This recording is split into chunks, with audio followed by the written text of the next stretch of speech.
तो सारे दोस्तों को जय श्री राम। तो जैसा कि आप लोग मुझे जानते ही हैं, मेरा नाम कुलदीप समाधिया है और मेरे यूट्यूब चैनल का नाम है स्पाई कुल। तो दोस्तों कुछ टाइम क्या यार, लगभग 1 साल हो गया। तो मैं गया था घूमने के लिए, तो मैंने सारी चीज़ें वहाँ पे आपको बताई थी। लेकिन वीज़ा वगैरह के बारे में हम बात कर रहे थे, तो वो सारी चीज़ें ना मैंने क्लियर नहीं करी थी, क्योंकि यार टाइम की दिक्कत थी थोड़ी सी।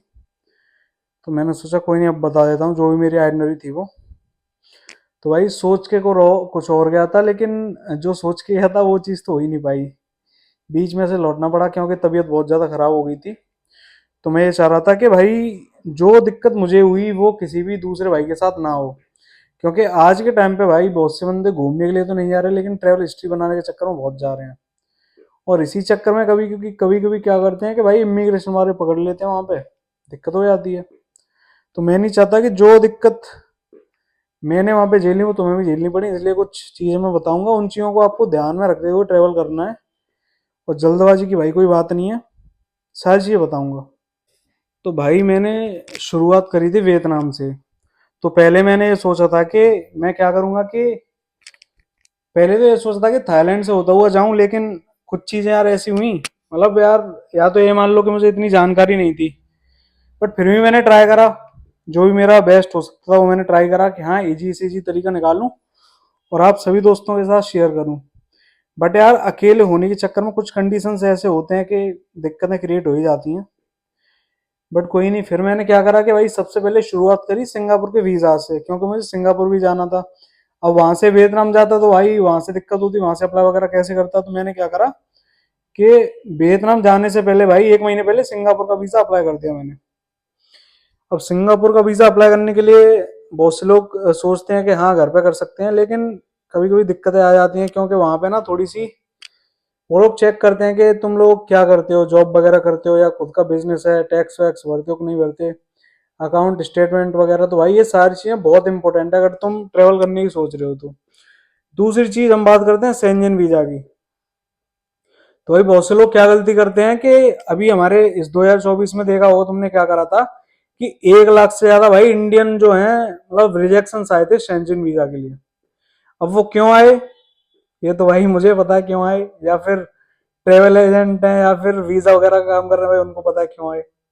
अब लोग तो ये सोचते हैं कि भाई हाँ ठीक है पैसा है तो सारी चीज हो जाएंगी, लेकिन भाई दोस्तों सारी चीजें पैसे से नहीं होती। कुछ चीजें ऐसी होती हैं जो तरीके से करी जाती हैं, ये थोड़ी है कि हाँ आपने सोचा हो आपका काम हो गया।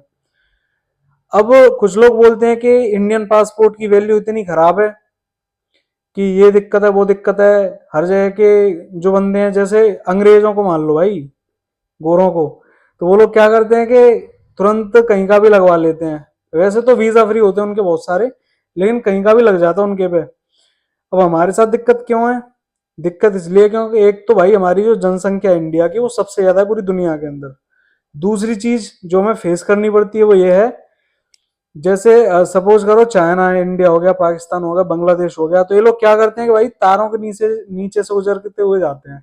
अब यार तुम दूसरी कंट्री में जा रहे हो तो डंकी वंकी लगानी एक अच्छी बात है। सपोज करो तुम्हारी कंट्री में जैसे पाकिस्तानी आ जाते हो, तो यार ये गलत बात है ना। स्ट्रिक्ट रहते नहीं रहते हम उनके लिए, तो ऐसे ही दूसरी दूसरी कंट्री वाले भी स्ट्रिक्ट रहते हैं भाई। लेकिन चलो ठीक है, थोड़े बहुत बंदे जा रहे हैं, ठीक है, लेकिन ज्यादा अगर तुम फिर मतलब अपनी लिमिट को क्रॉस करोगे तो यार दिक्कत होगी, सीधी सी बात है। तो हमारी जो इमेज है ना भाई दूसरे लोगों के लिए इसीलिए खराब हो चुकी है, क्योंकि हम बहुत जो मेथड्स यूज करते हैं ना बहुत गंदे तरीके से यूज करते हैं। तो 2024 में नतीजा क्या था आपने देखा ही था, यूएस ने भी डिपोर्ट करा था भाई। वो तो सब मतलब वो तो सब आपने देखा ही होगा। तो भाई मैं बताता हूँ कि आपको कैसे घूमना है। मुझे पता है मेरी वीडियो ज्यादा रीच नहीं करेगी, बट इतनी गारंटी दे रहा हूँ कि ये जो इन्फॉर्मेशन मैं दे रहा हूँ बहुत हेल्पफुल रहेगी आपके लिए। तो कृपया ध्यान से सुनिएगा जो भी मैं बता रहा हूँ। तो सपोज करो कि चलो मान लो यार ट्रेवल हिस्ट्री बनानी है तुम्हें, ठीक है, शेंजन वीजा लेना है, तो चलो उसी के ऊपर बताता हूँ मैं पहले तुम्हें क्या करना है। तो सबसे पहले अगर आप जॉब कर रहे हो ना, तो भाई कोशिश करो कि सैलरी तुम्हारे अकाउंट में आनी चाहिए। अकाउंट में आने के अलावा यार तुम्हें पीएफ वीएफ तो कटता कटता ही होगा, वो सब वो सारी चीजें तो मिलती होंगी तुम्हें। उसके अलावा तुम्हें क्या करना है कि टैक्स भरना शुरू कर देना है, जिसको हम आईटीआर बोलते हैं। और उसके अलावा अगर आप कोई फर्म या कंपनी वगैरह भाई चला रहे हो तो सीधी सी बात है जीएसटी वीएसटी भरते होगे तुम। तो आपको क्या करना है कि सारे डॉक्यूमेंटेशन अच्छे से रेडी करके रखने हैं। जैसे ही 3 महीने या 6 महीना का आप ये टैक्स वैक्स भरते हो ना, तो भाई डॉक्यूमेंट सारे रेडी कर लो। और वीजा के लिए अप्लाई नहीं करना तुम्हें। सबसे पहले क्या करना है कि बहुत से लोग तो ये सोचते हैं कि भाई थाईलैंड घूम लिए ना, हो गई ट्रेवल हिस्ट्री बन गई। भाई थाईलैंड घूमने से ना ट्रेवलर नहीं बन जाते। अगर आपको एक अच्छा ट्रेवलर बनना है या फिर ट्रेवल हिस्ट्री क्रिएट करनी है, या फिर तुम्हें कहीं ये, अब जैसे बहुत से लोग क्या करते हैं, दो ही वही का वीजा ले लेते हैं, तो वहां का तो यार तुम्हें पता है बहुत ईजी है, कोई भी लगवा सकता है। लेकिन शेंजन वीजा हो गया, B1 B2 यार यूएस के हो गए, ये बहुत टफ है भाई, ऐसे ही नहीं मिल जाते कि तुरंत मिल जाए तुम्हें, तो बहुत पापड़ बेलने पड़ते हैं। तो आपको सबसे पहले क्या करना है कि अपनी जो स्टेटमेंट है बैंक की वो रेडी करके रखनी है अच्छे तरीके से। सैलरी वैलरी लेते हो जिसमें तुम, उसके अलावा भाई बिजनेस कर रहे हो तो उसको रेडी कर रखो। उस चीज के अलावा जो दूसरी चीज है वो ये है कि जैसे तुम्हारा पासपोर्ट है ना यार, देखो फ्रेश पासपोर्ट पे तो दिक्कत होती है, तुम्हें भी पता है। अब छोटी मोटी कंट्री है वहां पे तुम जा सकते हो, थाईलैंड हो गया, वियतनाम हो गया, या इसके अलावा श्रीलंका वगैरह, बहुत सारी कंट्री हैं, ट्रेवल करो धीरे धीरे। तो इससे क्या है कि थोड़ा सा यार पासपोर्ट स्ट्रांग होता है आपका। अब पासपोर्ट के लिए बहुत से लोग क्या करते हैं कि लैंड बॉर्डर का ट्रेवल करते हैं। अब मैंने तो भाई ब्लॉगिंग के लिए करा था, एक एक्सपीरियंस लेना तो मुझे तो मैंने क्या करा, सबसे पहले मैं वियतनाम गया, सिंगापुर का वीजा लगवा के, जैसे मैंने बताया था सारे डॉक्यूमेंट्स मैंने रेडी करे थे अपने बैंकिंग वगैरह के। और कंपनी का भाई कवर लेटर वगैरह लगता है जिसमें तुम काम करते हो, या जैसे भी अगर तुम रन कर रहे हो तो सीए वगैरह से बनवा सकते हो। बहुत ईजी है, कोई ज्यादा बड़ी बात नहीं है। और इसके अलावा आपको क्या करना है कि अगर आप चाह रहे हो कि सिंगापुर जाना है, तो देखो सिंगापुर का वीजा तो तुम्हें पहले से अप्लाई करना पड़ेगा। इसके बाद भाई निकल जाओ तुम वियतनाम या थाईलैंड के लिए। तो मैं सजेस्ट करूंगा वियतनाम के लिए, क्योंकि वियतनाम का जो टूर है ना, एक तो तुम्हें सस्ता पड़ेगा। सबसे पहले वियतनाम लिख लो, क्योंकि टिकट्स भी थोड़े सस्ते होते हैं कंपेरिजन टू थाईलैंड। क्योंकि भाई थाईलैंड में क्या है कि हर चौथा बंदा थाईलैंड थाईलैंड में बैठा मिलेगा आपको। अगर कंपनी से घूमने का मौका मिल रहा है, बंदे से पूछो भाई कहाँ जाएगा थाईलैंड में। आज के टाइम पे मतलब जनरेशन ऐसी है कि थाईलैंड में एक कॉमन सा नाम बन चुका है, इंडिया से ज्यादा थाईलैंड जानते हैं लोग। क्या भाई जो कुछ भी है थाईलैंड है घूमने के लिए। तो लोग क्या करते हैं, थाईलैंड जाते हैं, तो वहां पे क्या है कि थोड़े से होटल्स वगैरह के रेट्स जो हैं बहुत ज्यादा महंगे हो रखे हैं। तो मैं सजेस्ट करूंगा कि सबसे पहले आप वियतनाम जाओ। तो वियतनाम में जाने के लिए आपको सबसे पहले भाई वीजा की जरूरत पड़ेगी। तो आपको क्या करना है कि ई वीजा लगवा लेना है।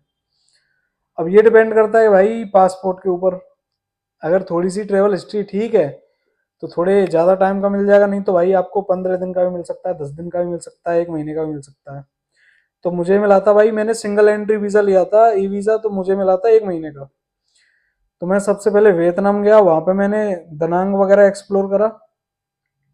और भाई एक चीज का ध्यान रखना, अगर आप जा रहे हो ना तो वीजा वगैरह ये सारी चीज तो इम्पोर्टेंट है ही, लेकिन जो सबसे बड़ी चीज इंपॉर्टेंट है वो है पैसा।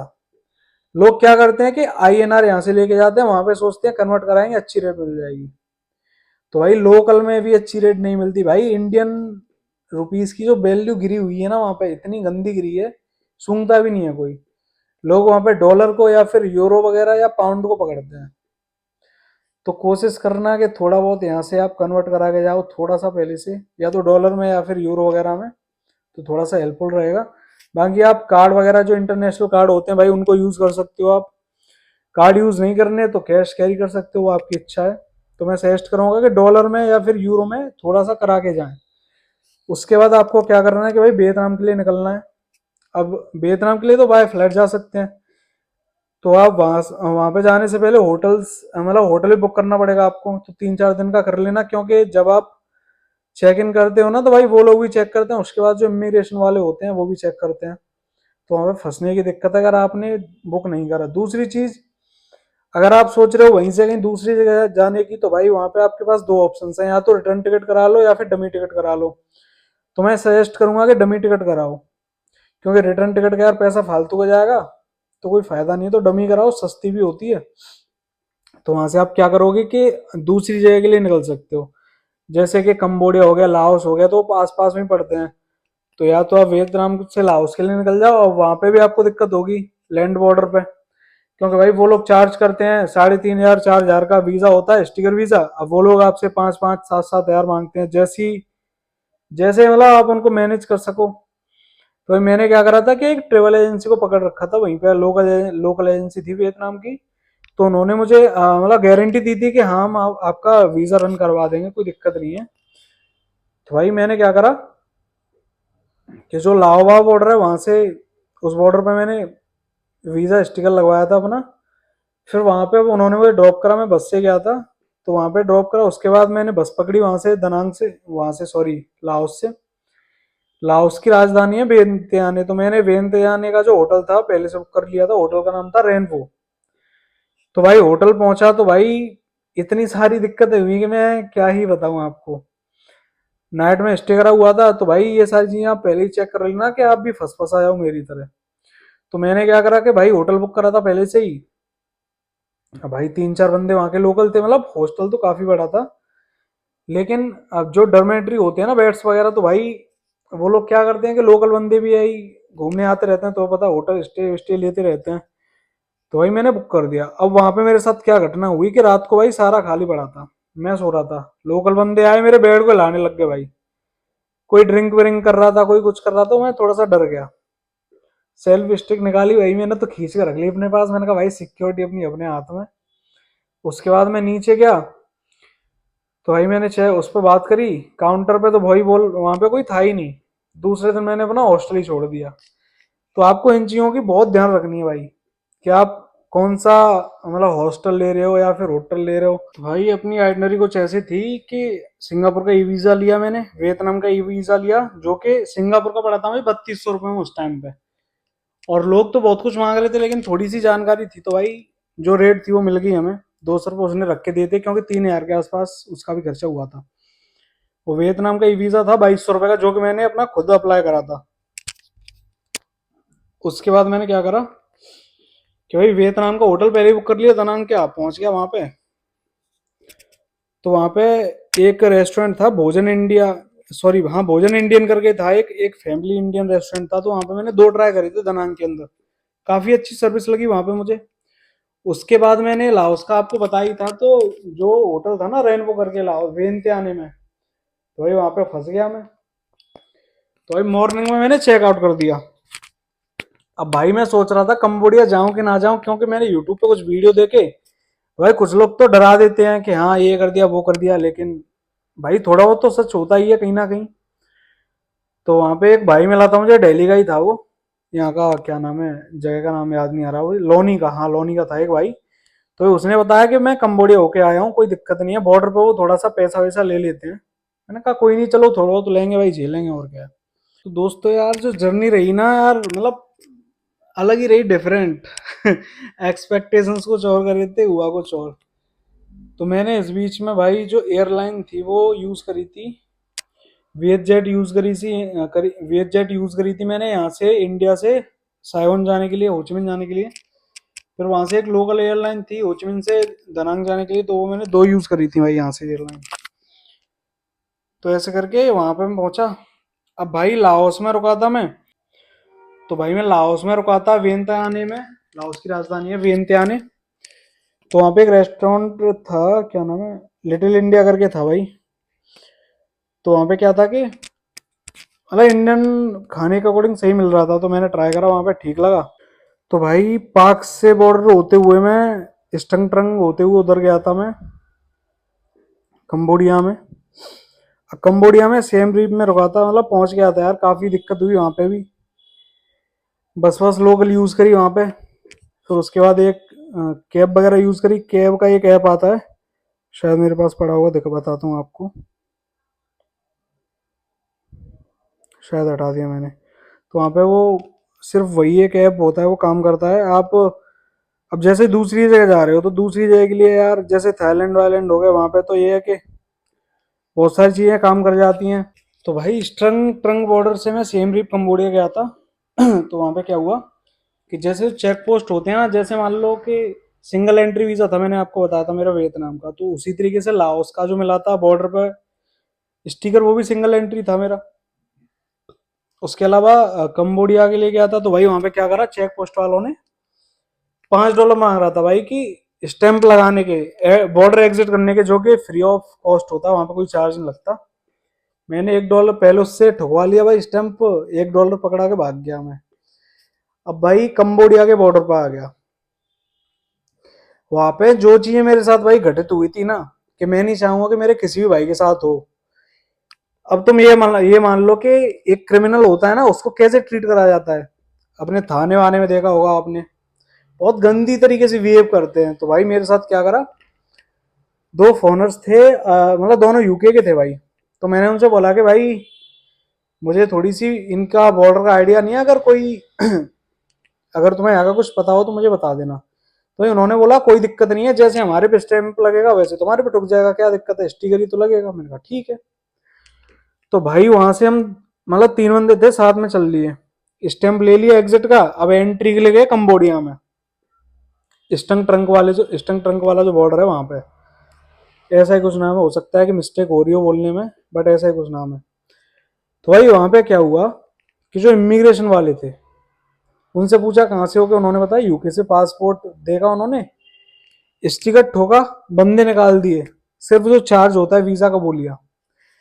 और हमारे इंडिया में बोलते हैं ये वो भारत का डंका, भारत का डंका। भाई इतना बड़ा डंका था कि क्या ही तारीफ करूं मैं। अब आप लोग हंसोगे, हो सकता है कि ये मेरी क्लिप काट के अगर मीडिया वालों को दे दी जाए तो भाई वायरल भी कर दें, ऐसा भी हो सकता है।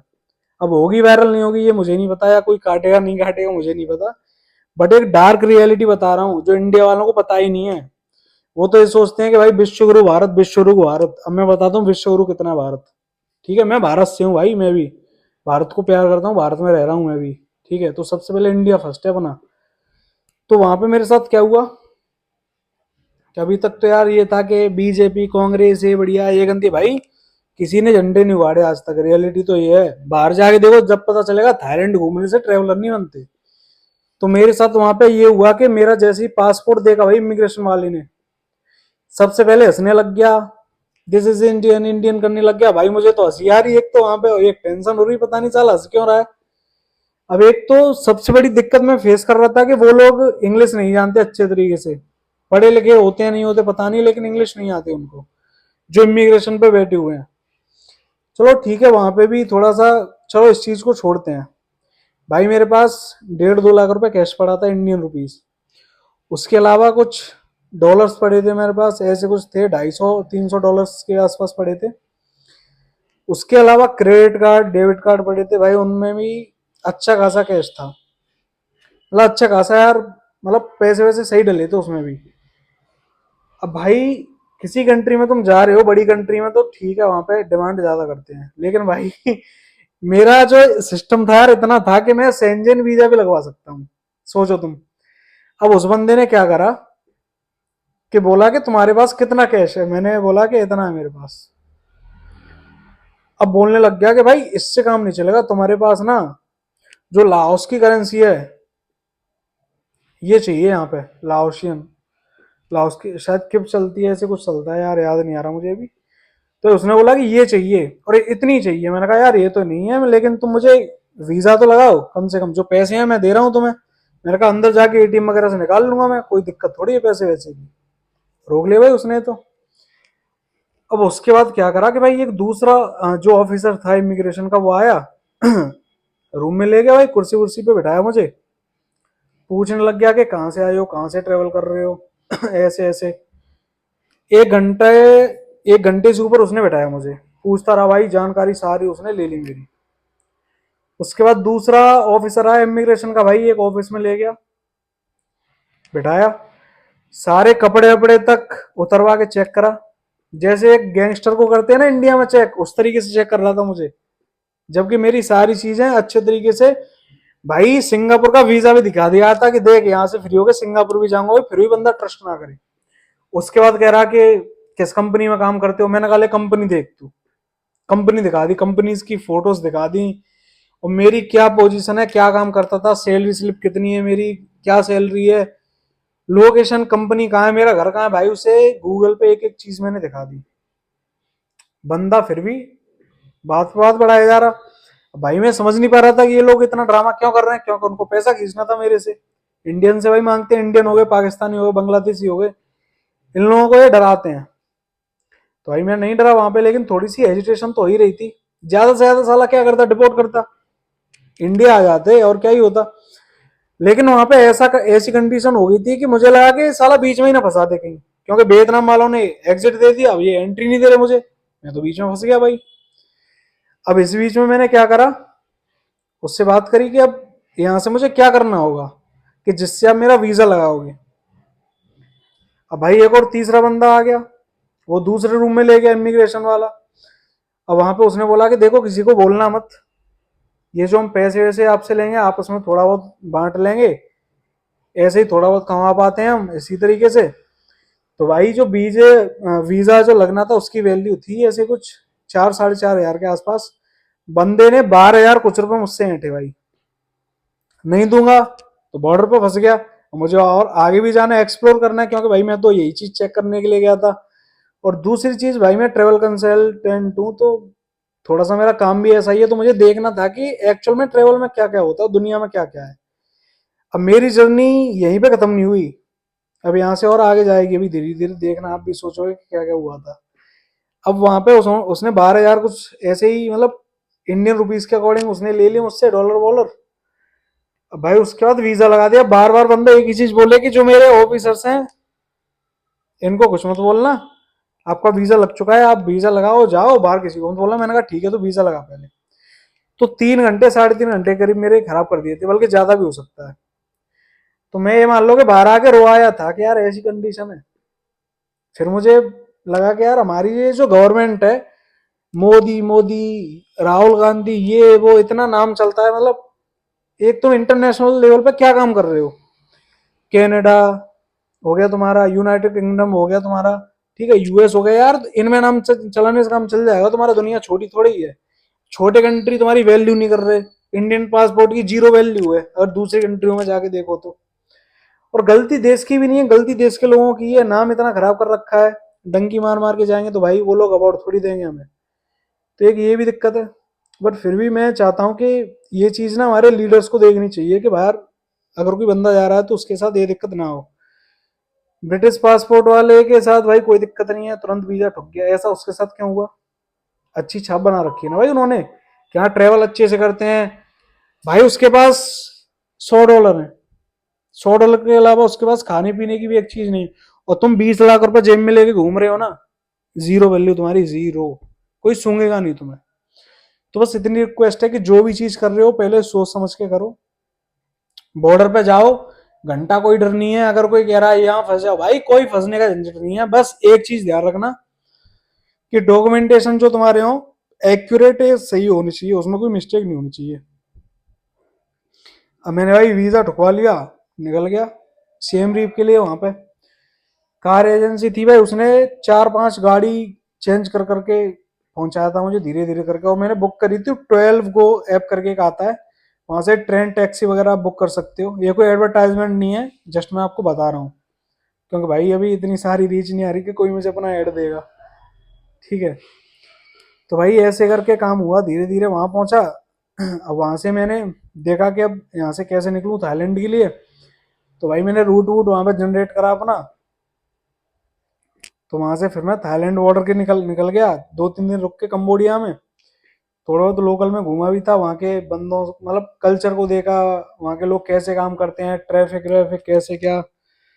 बाकी यार एक चीज मैंने देखी कि जो साफ सफाई है वो काफी अच्छी है दूसरे देशों में, अपने इंडिया का अकॉर्डिंग यहाँ पे यार लोग ध्यान नहीं देते, सरकार क्या ही करेगी।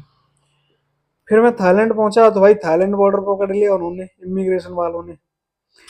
मतलब जो ऑफिसर्स थे ना कंबोडिया के, उन्होंने पकड़ा था कि आप थाईलैंड जा रहे हो, सबसे पहले तो रिटर्न टिकट दिखाओ। अगर आप थाईलैंड जाओगे तो थाईलैंड से इंडिया की टिकट है तुम्हारे पास? भाई मैंने डमी टिकट्स ले रखे थे, तो उन्होंने फिर एंट्री वेंट्री दे दी। थाईलैंड पहुंचा भाई, फिर धीरे धीरे घूमने में एंजॉय करा, बीच बीच एक्सप्लोर करे थाईलैंड में। पटाया पहुंचा, पटाया से फिर बैंकॉक पहुंचा भाई बस। तो ऐसे करके थोड़ा सा अपना सफर बहुत अच्छा हो गया था थाईलैंड, मतलब अभी तक तो मूड खराब चल रहा था भाई कंबोडिया तक, थाईलैंड पहुंचते ही मूड फ्रेश हो गया था। फिर इतने एंजॉय कर लिए कि बॉडी वीक पड़ गई, फीवर आने लग गया। सोच के गया था कि भाई जब तक ट्रेवल करूंगा जब तक यूट्यूब उठ ना जाए मेरा, बट फीवर आने लग गया धीरे धीरे धीरे। अब थाईलैंड से मैं बैंकॉक पहुंचा, बैंकॉक रुका 2 3 दिन। वहां से भाई निकला मैं वहां के लिए, क्या नाम है, मलेशिया के लिए। अब मुझे फिलीपींस भी जाना था और भी कुछ जगह थी, हांगकांग वगैरह जाना था, लेकिन वहां की ट्रिप मुझे कैंसिल करनी पड़ी क्योंकि सिंगापुर का वीजा था। तो मैंने सोचा सिंगापुर होते हुए इंडिया आ जाऊंगा फिर मैं। तो मलेशिया भाई 2 दिन रुका रेगालिया होटल में। और वहां पे इतना फीवर आ गया कि 2 दिन तो होटल से भाई निकला ही नहीं मैं, पड़ा ही रहा वहां पे। घर वालों से बातचीत हो रही, उन्होंने बोला कि भाई घर पे आ जा, बाद में देख लियो। फिर सिंगापुर गया, वहां से सिंगापुर रुका 1-2 दिन, फिर उसके बाद भाई मैं सीधा आ गया अपने इंडिया में। तो ये जो जर्नी रही थी ये सिर्फ बॉर्डर्स की जर्नी थी। 4 कंट्री के बॉर्डर्स मैंने रन करे थे। 6 वीजा ठुक चुके मेरे पासपोर्ट पे अभी तक, मतलब लग चुके हैं। थोड़ा सा गलत वे में मत लेना है, क्योंकि यार तुम्हें पता है कि हो जाता थोड़ा इतना तो ऐसे करके भाई ट्रेवल करा था मैंने। बाकी अगर तुम्हें अब ये तो मैंने अपने ट्रिप के बारे में बताया है कि ऐसे ऐसे मैंने ये करा वो करा। करेंसी के बारे में बता दिया, कहीं पे भी जा रहे हो तो करेंसी का ध्यान रखना है तुम्हें। डॉलर तो अपने साथ कैरी करके रखने ही रखनी है तुम्हें। तो डॉलर से तुम क्या करते हो कि वहां की जिस कंट्री में जा रहे हो, Vietnam, Laos, Cambodia, Malaysia, Singapore, तो भाई तुम कन्वर्ट करा सकते हो, अच्छी रेट मिल जाएगी तुम्हें डॉलर से। इंडियन रुपीज को कोई सूंघेगा भी नहीं उधर, सूंघेगा वैल्यू नहीं मिलेगी। या तो कार्ड से पेमेंट कर सकते हो, वो बेस्ट है। तो ऐसे करके, और मैंने फ्लाइट टिकट्स वगैरह भाई काफी सस्ते सस्ते बुक कर रखे थे, होटल काफी सस्ते सस्ते कर रखे थे। भाई 6 कंट्री घूम के आया। मैंने लोगों से पूछा भाई कितना खर्चा हो गया होगा मेरा, तो कोई कह रहा 8 लाख रुपए हो गए होंगे, कोई कह रहा 10 लाख रुपए हो गए होंगे। अब आप सोचो भाई, मेरी जो ट्रिप थी वो 20 दिन के आसपास की थी, 20 से 22 दिन की। अब इसमें कितना खर्चा हुआ होगा कमेंट करके बताना वीडियो में, फिर मैं बताऊंगा कि मेरा कितना हुआ था। आप एक्सपेक्टेशन नहीं कर सकते। ये जो ब्लॉगर्स बोलते हैं ना 7 कंट्री घूम ली, 8 कंट्री घूम ली, 4 लाख, भाई इससे भी सस्ता घूम चुका हूं मैं तो। आप एक्सपेक्टेशन नहीं करते, इतना सस्ता घूम चुका हूं मैं, नहीं कर सकते आप। क्योंकि सारी चीजें मैंने सस्ती से सस्ती प्रोवाइड करी थी खुद के लिए, क्योंकि सारी आइटनरी मैंने खुद से मैनेज करी थी। और भाई डायरेक्ट मैनेज करी थी, ये नहीं कि 20 दिन पहले से प्लानिंग कर ली। इंस्टेंट बनाई थी, वीडियो डाली थी मैंने यूट्यूब पे, आपने देखी होगी, उसके बाद निकल गया भाई घूमने के लिए। तो ऐसे करके अगर आपको देखो, ये तो एक हो गया जो एक्सप्लोर कर रहा था उसकी बात। अगर आपको फ्लाइट टिकट्स लेने हैं, वीजा लगवाना है, इमिग्रेशन से रिलेटेड कोई बात पूछनी है, या किसी चीज की जानकारी चाहिए, आज के टाइम पे वीजा का रिजेक्शन कितना आ रहा है, सेंजन का, कनाडा का स्टूडेंट वीजा, यूके का स्टूडेंट वीजा, वर्कर वीजा, यार जितने भी है ना, बड़ी दिक्कत आ रही है। दिक्कत क्यों आ रही है, कहाँ आ रही है, पता है तुम्हें? नहीं पता होगी तुम्हें, क्योंकि तुम्हें तो बस रील्स देखनी है ना। ये इमिग्रेशन वाले क्या बताऊं मैं, कंसल्टेंसी खोल खोल के बैठ गए हैं। 20 लाख चार्ज कर रहे हैं, 25 लाख चार्ज कर रहे हैं। यार 2-2 लाख रुपए में तुम्हारा काम हो जाएगा भाई। 2-2 लाख रुपए तो मैंने बहुत ज्यादा बता दिए। जो एक्चुअल फीस होगी ना, थोड़ी सी मेहनत तुम्हें करनी पड़ेगी, मान रहा हूँ भाई। घूमना पड़ेगा थोड़ा सा तुम्हें, घूम लो, क्या दिक्कत है। 20 लाख दोगे, उसके बाद रिजेक्शन आएगा, गए पैसे, डूब गए। तो मैं चाहता हूँ कि सारा काम खुद से करो, सोच समझ कर करो। थोड़ा सा इस चीज का ध्यान रखना कि भाई जो आप सोचते हो ना इंडिया से कि ये देश ऐसा है, बहुत अच्छा है, इंडिया की वैल्यू है बाहर निकल के देखो भाई, बहुत दिक्कत होती है। सारी कंट्री इज्जत नहीं करते। मलेशिया, सिंगापुर भाई बहुत अच्छे देश है, वहां पे कोई दिक्कत नहीं हुई। लेकिन छोटी कंट्रियों में तुम्हें दिक्कत होगी ही होगी। तो मैं चाहता हूँ थोड़ी सी पहले से ही सारी चीजें क्लियर करके चलो, जिससे आपको दिक्कत ना हो। बाकी भाई वीजा, असिस्टेंट, टिकट के लिए कोई भी दिक्कत हो आप मुझे कांटेक्ट कर सकते हो। कांटेक्ट करने के लिए भाई मेरे आप इंस्टाग्राम पेज पे जा सकते हो। इंस्टाग्राम पेज का नाम है स्पाइकुल, कुलदीप समाधिया मेरा नाम है, आपको दिख जाएगा वहां पे। बाकी लिंक विंक ऐड कर रखी है शायद मैंने, तो आप देख सकते हो यूट्यूब पे ही, कमेंट सेक्शन में भी डाल दूंगा। बाकी ये वीडियो मेरी किस स्टेट पे और किस सिटी में जा रही है, तो वो भी मुझे कमेंट करके बता देना कि भाई, जिससे मुझे पता चल जाएगा कि हाँ यहाँ के लोग देख रहे हैं वीडियो। अगर हेल्पफुल हो तो बताना। अगर वीडियो में आपको ऐसा लग रहा है कि ये चीज मुझे नहीं बताई गई या ये चीज क्लियर नहीं हुई है, कमेंट में बताओ, दूसरी वीडियो कल आ जाएगी। कल नहीं आएगी तो आप जब कमेंट करोगे उसके 1-2 दिन बाद आ ही जाएगी, बढ़िया बनाऊंगा मैं। क्योंकि जितनी जानकारी है मैं चाहता हूँ कि मेरे जो भाई हैं दिल्ली, हरियाणा, पंजाब, मतलब ऑल इंडिया के भाई, सबको पता चले कि क्या दिक्कत है बाहर, कैसे जाया जाता है। अगर कोई बंदा पहली बार ट्रेवल कर रहा है ना, आराम से करेगा, कोई दिक्कत नहीं है, डरने वाली बात नहीं है। बस वीजा वीजा का थोड़ा ध्यान रखना अपना, तो थोड़ा सा अकाउंट स्टेटमेंट अच्छा रखना है, वो मैंने आपको बता ही दिया था। क्योंकि सारा काम यार उसी के बेस पे होता है, आपको पता है। बाकी कंपनी का कवर लेटर वगैरह ये सारी चीजें इंपॉर्टेंट है। तो फिलहाल यार इतना ही है।